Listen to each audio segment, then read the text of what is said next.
Rahatgarh waterfall. देखिए गर्मियों में कैसी हालत, सारा सूखा पड़ा हुआ है। ये छोटा सा कुंड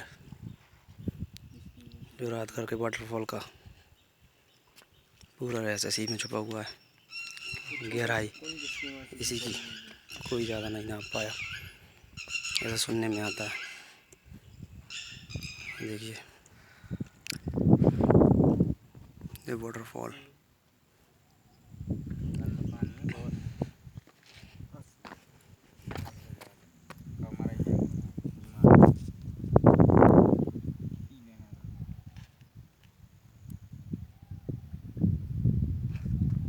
पानी नहीं है, ख़त्म। सब यही है।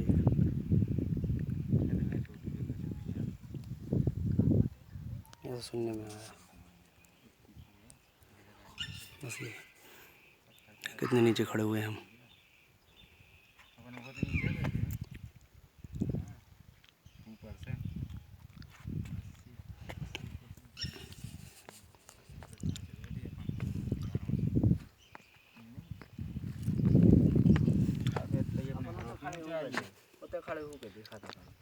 चलो आओ चलते हैं अपन आगे।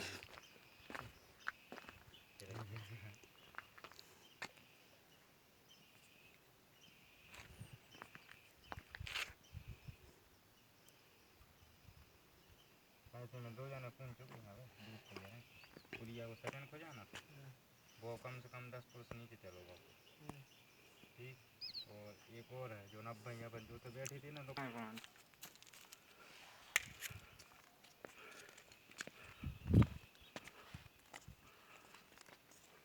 आवाज नहीं हुई है ना।